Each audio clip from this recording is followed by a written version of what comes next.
Hey there, little artists. Today we're diving into the magical world of shapes. Did you know that drawing shapes is one of the first steps to becoming an amazing artist? Great job! Now let's transform that circle into something special. Any guesses? That's right, a lovely sun. Just add some rays and voila, you have a sunny smile for your masterpiece.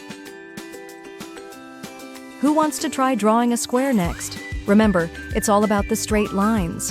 What shape do we get when we put those lines together?